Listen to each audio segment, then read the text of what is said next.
जितना अच्छा कर सकते हो वो करो, वो ही जाएगा आपके साथ। दूसरे का दिल मत दुखाओ, किसी के हाय मत लो। 14 साल की उम्र से लेकर 92 साल की आखिरी सांस तक, यानी पूरी जिंदगी के करीब 78 साल, एक ऐसी कहानी जो बाहर से कामयाबी की लगती है मगर अंदर से सिर्फ खामोश दर्द से भरी हुई थी। आशा भोसले, जिन्हें दुनिया ने हमेशा एक बेबाक, जिंदा दिल और खुश मिजाज औरत के तौर पर देखा, लेकिन हकीकत ये है कि वो एक ऐसी माँ, एक ऐसी बेटी, एक ऐसी बीवी जिसको अपनों ने ही सबसे ज्यादा खून के आंसू रुलाए। मोहब्बत में बार बार नाकामी, नाकाम शादियां और तलाक, जवान बच्चों की मौत और हर मोड़ पर गलत समझा जाना, ये वो सच है जो कभी इस चमकती हुई आवाज के पीछे छुपे रहे। आज हम शुरू करने जा रहे हैं एक ऐसी दास्तां जो सिर्फ एक लेजेंड गुलकारा की नहीं बल्कि एक ऐसी औरत की है जो पूरी जिंदगी टूट कर भी खड़ी रही। तो आइए शुरू करते हैं एक ऐसी कहानी को जो आपको अंदर तक महसूस होगी। तो इसलिए आप सबसे गुजारिश है कि वीडियो को एंड तक जरूर वॉच कीजिएगा, क्योंकि इनकी जिंदगी के कुछ ऐसे हकाइक भी हैं जो यकीनन आपके रोंगटे खड़े कर देंगे। तो आइए वीडियो का आगाज करते हैं। मैंने बहुत दुख सहे हैं, बहुत दुख सहे। एक लड़का गया मेरा, एक लड़की गई मेरी, पंचम गया, माँ गई, सब।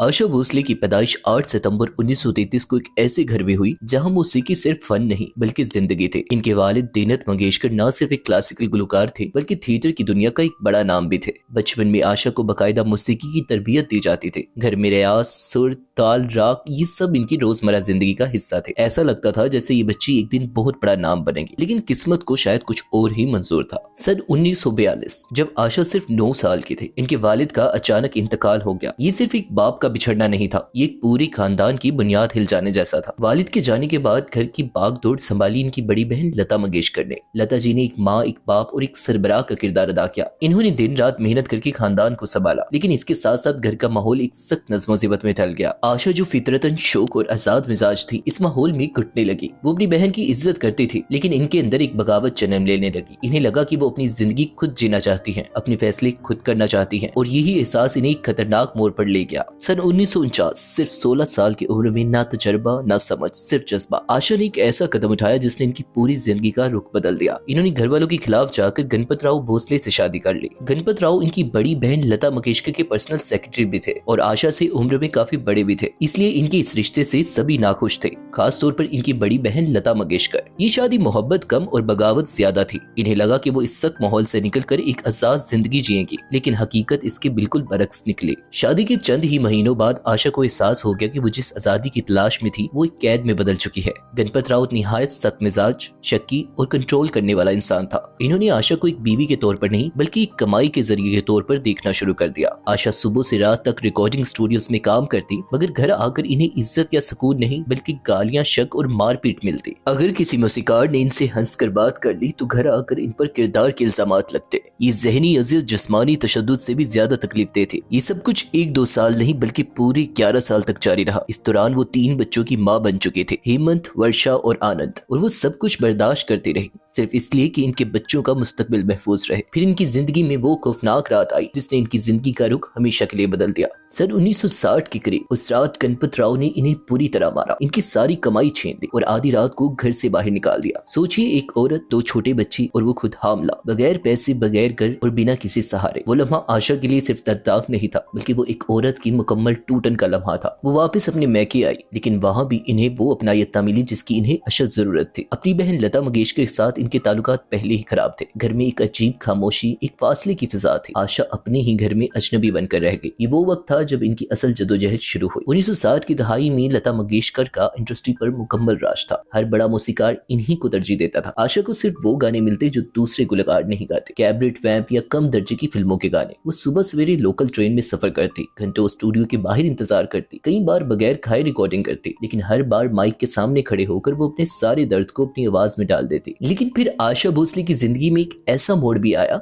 जिसने न सिर्फ इनकी करियर को नई पहचान दी बल्कि इनकी जाती जिंदगी में भी एक तूफान खड़ा कर दिया। और ये मोड़ था मशहूर और जिद्दी मिजाज मौसीकार ओपी नैयर का इनकी जिंदगी में आना। ये वो दौर था जब पूरी इंडस्ट्री तकरीबन लता मंगेशकर के गिर्द घूमती थी। बड़े बड़े म्यूजिक डायरेक्टर्स, प्रोड्यूसर्स और हिदायतकार सिर्फ लता जी की आवाज को ही कामयाबी की जमानत समझते थे। ऐसे वक्त में ओपी नैयर ने एक ऐसा फैसला किया जिसने सबको हैरान कर दिया। इन्होंने साफ ऐलान किया कि वो अपनी धुनों के लिए लता मंगेशकर की आवाज इस्तेमाल नहीं करेंगे बल्कि वो आशा भोसले को अपनी आवाज बनाएंगे। इन्होंने आशा को वो गाने दिए जो इससे पहले इनके हिस्से में नहीं आते थे। रोमांटिक, शोक, दिलकश और यादगार। आइए मेहरबान, आओ हजूर तुमको जैसे गाने न सिर्फ हिट हुए बल्कि आशा की पहचान बन गए। इन गानों ने ये साबित कर दिया कि आशा सिर्फ वैब या कैबरेट सिंगर नहीं बल्कि एक मुकम्मल और वर्सटाइल गुलकारा है। रिकॉर्डिंग स्टूडियोज में घंटों साथ गुजारना, एक दूसरे के जज्बात को समझना, ये सब आहिस्ता आहिस्ता एक जाती रिश्ते में बदल गया। आशा और ओपी नैयर एक दूसरे के बहुत करीब आ गए, लेकिन मसला ये था कि ओपी नैयर पहले से शादीशुदा थे। जैसे ही खबर बाहर आई, मीडिया और मुआशरे ने आशा को एक बार फिर निशाना बनाना शुरू कर दिया। रिसालों में इनके खिलाफ मज़ामीन छपने लगे, इनके किरदार पर सवाल उठाए जाने लगे और इन्हें एक बार फिर घर तोड़ने वाली औरत का लकब दिया गया। कोई भी ये नहीं समझना चाहता था कि एक औरत जो पहले एक नाकाम और जालिमाना शादी का दर्द झेल चुकी है, इसे एक सहारे की कितनी जरूरत होती है। ये रिश्ता तकरीबन 14 साल तक जारी रहा, लेकिन फिर 1972 में अचानक सब कुछ खत्म हो गया। कोई वाजिया वजह कभी सामने नहीं आई। लोग कहते हैं कि इस दिन रिकॉर्डिंग स्टूडियो में कुछ ऐसा हुआ जिसके बाद आशा वहां से रोते हुए बाहर निकली और फिर कभी पलट कर नहीं देखा। 14 साल का रिश्ता एक लम्हे में खत्म हो गया और इस बार आशा के पास ना कोई जवाब था, ना कोई सहारा। ओपी नैयर के साथ रिश्ता खत्म होने के बाद आशा भोसले की जिंदगी एक बार फिर खला और तन्हाई से भर गई थी। वो करियर में तो आगे बढ़ रही थी, लेकिन जाती जिंदगी में अंदर से टूट चुकी थी। ऐसी ही एक वक्त में इनकी जिंदगी में दाखिल हुए एक नौजवान और मौसीकी के दीवाने इंसान आर.डी. बर्मन, जिन्हें दुनिया प्यार से पंचम दा के नाम से जानती है। पंचम दा इस वक्त के सबसे मुख्तलिफ और तजर्बाती मौसीकारों में शुमार होते थे। वो रवायती मौसीकी को जदीद मगरबी साजों के साथ मिलाकर एक नया अंदाज पैदा करते थे।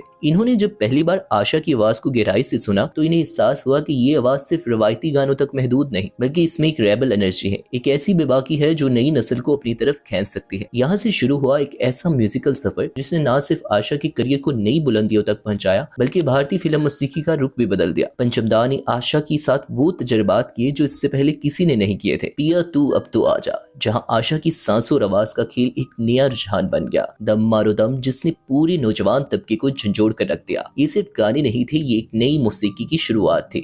रिकॉर्डिंग स्टूडियोज में दोनों घंटों बैठते, हर नोट को परफेक्ट बनाने की कोशिश करते। ये पेशा वराना हमांगी आहिस्ता आहिस्ता एक गहरे जज्बाती ताल्लुक में बदल गई और आखिरकार 1980 में दोनों ने शादी कर ली। ये वो लम्हा था जब लगने लगा कि शायद अब आशा को वो सुकून मिल गया है जिसकी वो बरसों से तलाश में थी। इब्तदाई साल वाकई खूबसूरत थे। पंचम दा ने आशा के बच्चों को भी दिल से अपनाया और एक मुकम्मल खानदान बनने की कोशिश की, लेकिन जिंदगी ने एक बार फिर अपना सख्त चेहरा दिखाया। 1980 की दहाई के आखिर में वक्त ने अचानक करवट ली। इंडस्ट्री में नए मौसीकारों की एक लहर आ गई थी। मौसीकी का अंदाज बदल रहा था और वही पंचम दा जो कल तक हर प्रोड्यूसर की पहली पसंद थे, आहिस्ता आहिस्ता नजरअंदाज होने लगे। जो लोग कल तक इनके दरवाजे पर खड़े होते थे, आज इनका फोन तक नहीं उठाते थे। ये सब कुछ एक हसास फनकार के लिए बहुत बड़ा सदमा था। पंचम दा अंदर से टूटने लगे। इन्होंने अपनी इस नाकामी, इस तन्हाई और इस बेइज्जती को बुलाने के लिए शराब का सहारा लेना शुरू कर दिया। आहिस्ता आहिस्ता ये सहारा एक आदत बन गया। इन्होंने हर मुमकिन कोशिश की कि पंचम दा को संभाल सके। वो इनका हौसला बढ़ाती, इन्हें समझाती, इनके साथ वक्त गुजारने की कोशिश करती, लेकिन जब हालात हद से बढ़ गए तो इन्हें एक बहुत मुश्किल फैसला लेना पड़ा। इन्होंने अलहदा रहना फैसला किया। ये अलहदगी नफरत या बेवफाई की वजह से नहीं थी, बल्कि हालात की मजबूरी थी। लेकिन सबसे अहम बात यह है कि वो इन्हें छोड़कर नहीं गई। वो रोजाना इनके घर जाती, इनके लिए अपने हाथों से खाने बनाती, इनकी दवाई वक्त देती और इनकी सेहत का भी ख्याल रखती। वो एक बीवी से बढ़कर एक दमारदार बन चुकी थी, लेकिन दुनिया ने इस हकीकत को नहीं देखा। लोगों ने सिर्फ ये देखा कि वो अलग रह रही हैं और एक बार फिर इन्हें खुदगर्ज और बेवफा करार दे दिया गया। ये वो वक्त था जब आशा को न सिर्फ अपने शोहर की बिगड़ती हालत का दुख था, बल्कि दुनिया की बेबुनियाद इल्जामात का बोझ भी। और यही वो जख्म थे जो आगे चलकर इनकी जिंदगी का सबसे बड़ा अलमिया बनने वाले थे। लेकिन जो दुख आगे आने वाला था वो किसी भी इंसान के लिए नाकाबिले बर्दाश्त होता है। 8 अक्टूबर 2012 ये वो दिन था जिसने एक माँ की पूरी दुनिया उजाड़ दी। आशा की इकलौती बेटी वर्षा भोसले, जो न सिर्फ एक गुलकारा बल्कि एक सहीन कॉलम निगार भी थी, अपनी ज़ाती जिंदगी के शदीद मसाइल और डिप्रेशन का शिकार थी। इनकी शादी नाकाम हो चुकी थी और वो अंदर से टूटती जा रही थी। इस दिन आशा भारत में नहीं थे, वो एक कॉन्सर्ट के सिलसिले में बैरून मुल्क थे, जब अचानक इन्हें एक फोन कॉल आई। एक ऐसी खबर जिसने इनके कदमों तले जमीन खींच ली। वर्षा ने मुंबई के अपने फ्लैट में खुद को गोली मारकर जिंदगी का खात्मा कर लिया था। ये एक ऐसा सदमा था जिसे अल्फाज में बयान नहीं किया जा सकता, लेकिन किस्मत अभी भी नहीं रुकी थी। 2015 में इनके बड़े बेटे हेमंत भोसले, जो खुद भी मौसीकी से वाबस्ता थे, कैंसर जैसी खतरनाक बीमारी से लड़ते हुए इस दुनिया से रुखसत हो गए। एक माँ के लिए इससे बड़ा अलमिया क्या हो सकता है कि वो अपने ही जवान बच्चों को अपने हाथों से दफन करे। ये वो जख्म थे जो ना कभी भर सकते थे, ना कभी बुलाए जा सकते थे। इन सब सानियात के बाद आशा भोसले की जिंदगी एक ऐसी मरहले में दाखिल हो गई जहाँ हर तरफ सिर्फ खामोशी थी। वही घर जो कभी मौसीकी, हंसी और महफिलों से गूंजता था, अब एक सुनसान जगह बन चुका था। और फिर 2022 में इनकी बड़ी बहन लता मंगेशकर का इंतकाल हो गया। ये वो रिश्ता था जो जिंदगी भर उतार चढ़ाव का शिकार रहा, लेकिन बुढ़ापे में यही बहन इनका सबसे बड़ा सहारा बन गई थी। लता जी के जाने के बाद आशा बाकी अकेली रह गई